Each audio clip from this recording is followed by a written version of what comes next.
ஒரு சித்த யோகியின் சரிதை இரண்டாம் பாகம். அமரக்கவி சித்தேஸ்வரர். பிரபோதரன் சுகுமார். காலம் கனிந்தது.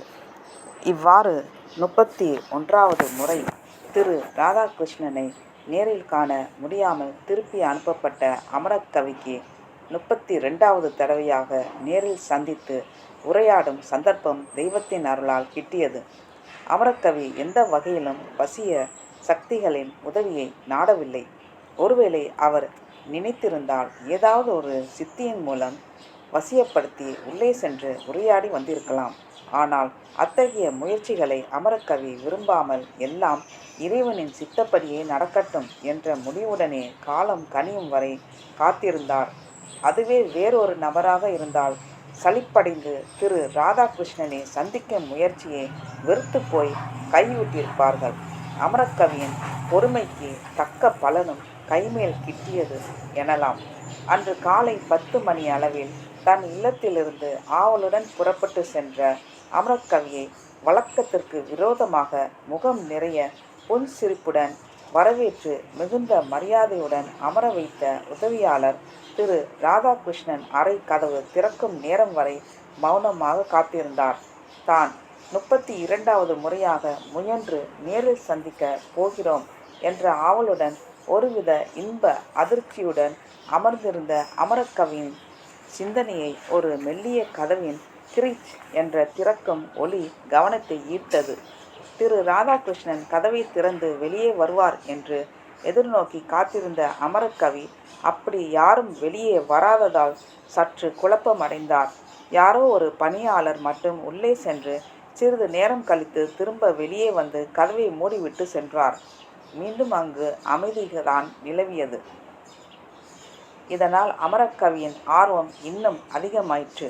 ஒருவேளை தாம் எதிர்பார்த்த சந்திப்பு இன்று நிகழாமல் போய்விடுமோ என்ற குழப்பத்தில் அமர்ந்திருந்தார். வழக்கம் போல் சிறிய கதவின் வழியே உணவு வகைகள் மற்றும் சில பலகாரங்கள், பழங்கள் என பணியாளர்கள் வைத்துவிட்டு சென்று விட்டார்கள்.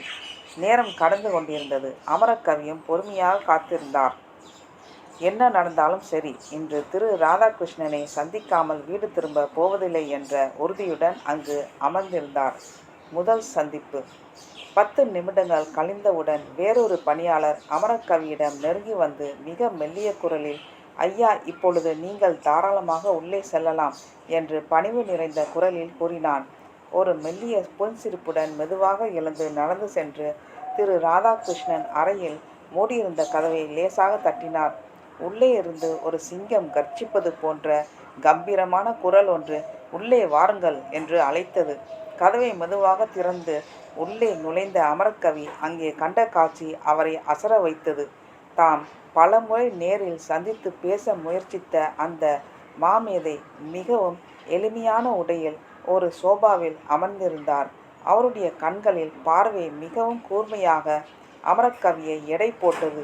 அமரக்கவியின் வசீகரமான முகத்தோற்றத்தை முதல் முறையாக நேரில் கண்ட திரு ராதாகிருஷ்ணன் தம்மை காண வந்த நபரும் சாதாரண மனிதர் அல்ல என்பதை மிக எளிதில் புரிந்து கொண்டார்.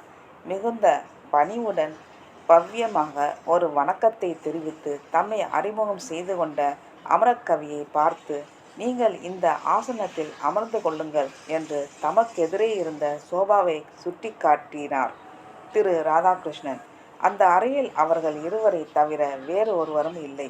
அந்த பெரிய அறையில் மிகவும் நிசப்தமாகவும் அமைதியாகவும் ஆன்மீக உரையாடலுக்கு ஏற்ற சூழ்நிலையே அங்கு நிலவியது.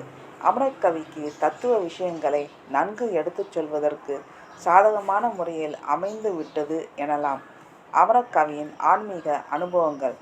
பரஸ்பரம் நலம் விசாரித்து முடித்தவுடன் அமரக்கவி தம்முடைய 10 வயது பிரம்ம பாவனையில் யோகம் அனுபவங்கள் முதல் அடுத்து ஸ்ரீ வித்யா உபாசனையின் தாந்திர சாஸ்திர முறையில் ஸ்ரீ மூலகணபதியை பூஜித்தது, தெய்வீக சர்ப்பங்களின் வரவு உணர்த்திய உண்மைகள், ஸ்ரீ சக்கர உபாசனையின் சித்திகள், அதன் தொடர்ச்சியாக 40 வயதில் தோன்றிய நூற்றுக்கணக்கான தெய்வீக கனவுகள், சித்த புருஷர்களின் தரிசனம், பிரணவ சித்தியின் அனுபவங்கள், திருவண்ணாமலை ஸ்ரீ ரமணரின் சந்திப்பில் நடந்த நிகழ்வுகள், 1946 மகாபெரியவரின் பெரியவரின் நேரிடை தொடர்புகள், பாண்டிச்சேரி அரவிந்தரின் அந்தரங்க போதனைகள் என எல்லாவற்றையும் விவரித்து வந்தார். திரு ராதாகிருஷ்ணன் உரையாடலுக்கு இடையே எந்தவித கேள்வியையும் எழுப்பாமல் அமைதியாக அமரக்கவி கூறுவதை மிகவும் உன்னிப்பாக கேட்டுக்கொண்டே வந்தார். உங்களுடைய ஆன்மீக அனுபவங்கள் யோக சாதனையில் பல திருப்பு முனைகளை சந்தித்து வந்துள்ளதை விளக்குகின்றது என்று ஆச்சரியம் தொனித்த குரலில் பதிலளித்தார். நன்றி ஐயா என கூறி மீண்டும் தன் பேச்சை தொடர்ந்த அமரக்கவி, 1968ஆம் ஆண்டு என் வாழ்வில் ஒரு மிகப்பெரிய திருப்பு முனையாக அமைந்து விட்டது எனலாம். ஒரு நாள் அதிகாலை எந்தவித முன்னறிவிப்பும் இன்றி ஒரு பேர் அதிர்ச்சி அளிக்கக்கூடிய ஒரு கம்பீரமான சப்தத்தை என்னுள் உணரத் தொடங்கினேன். மகா பவித்திரமான சங்கநாதத்தின் ஒலி ஒன்று என் உடலில் ஒலிக்கத் தொடங்கியது.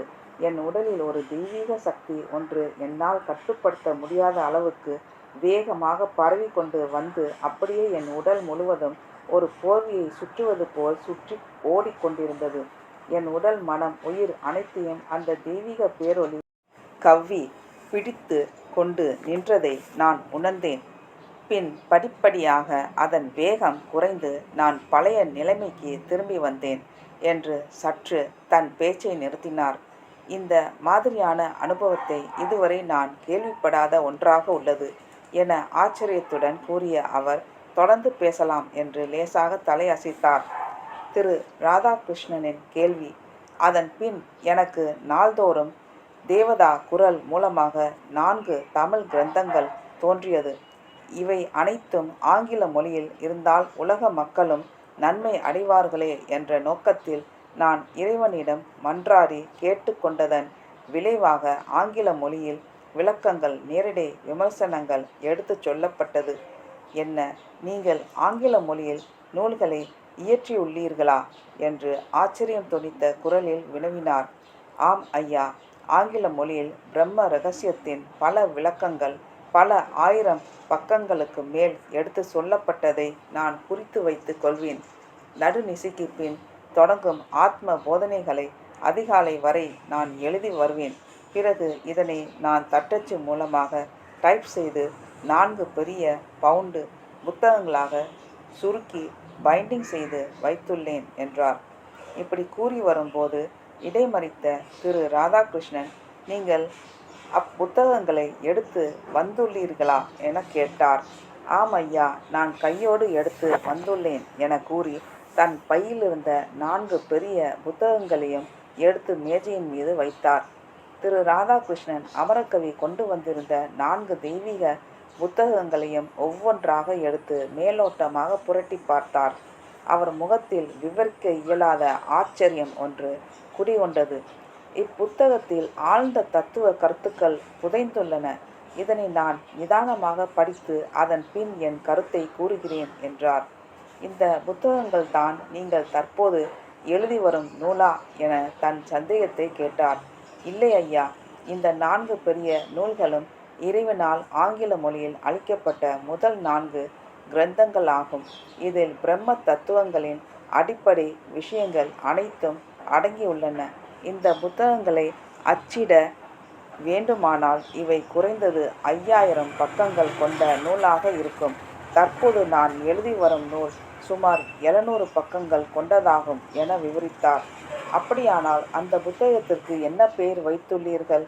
இறைவனே இப்புத்தகத்திற்கு நிஜானந்த போதம் என்ற தலைப்பை சூட்டியுள்ளார் என அமரக்கவி எடுத்து கூறினார். இந்நூல் தமிழ் மொழியில் உள்ளதா அல்லது ஆங்கில மொழியில் உள்ளதா என தனக்கு ஏற்பட்ட சந்தேகத்தை கேட்டார். எனக்கு முதலில் தமிழ் மொழியில் தோன்றிய கிரந்தமும் நிஜானந்த போதம் என்ற தலைப்பில் உள்ளது. 5 வருடங்களுக்கு பின் ஆங்கில மொழியில் தோன்றிய நூலின் பெயரும் நிஜானந்த போதம் என்பதாகும். அதற்கு நான் the master of human life என்ற ஆங்கிலத்தில் பொருள்படும்படி உபதலை இட்டுள்ளேன் என விவரித்தார் அமரக்கவி. ஓ, அப்படியா என வியப்புடன் கேட்டுக்கொண்டார் திரு ராதாகிருஷ்ணன். ஐயா, நீங்கள் இந்த முதல் 4 ஆங்கில கிரந்தங்களை படித்து முடித்த பின் தற்போது நான் இயற்றி வரும் நூலின் கைப்பிரதியை கொண்டு வந்து தருகிறேன் என்று விளக்கினார் அமரக்கவி. அதுதான் சரி. என அமரக்கவி கூறுவதை ஆமோதித்து, நீங்கள் தற்போது இயற்றி வரும் ஆங்கில நூலான நிஜானந்த போதம் பற்றி சுருக்கமாக கூறுங்கள் என கேட்டார். இதனை சுருக்கமாக கூறவே சிறிது கால அவகாசம் பிடிக்கும் என தயங்கினார் அமரக்கவி. பரவாயில்லை, நீங்கள் விரும்பும் நேரத்தை எடுத்துக்கொள்ளலாம் என பேசுவதற்கு அனுமதி அளித்தார். நிஜானந்த போதம் பொருள் அடக்கம். அமரக்கவி தன் நீண்ட உரையை பின்வருமாறு துவக்கினார். நிஜானந்த போதம் நூலினை நான் மொத்தம் 12 பகுதிகளாக பிரித்துள்ளேன். அடுத்த பகுதியில் தொடரும். நன்றி, வணக்கம்.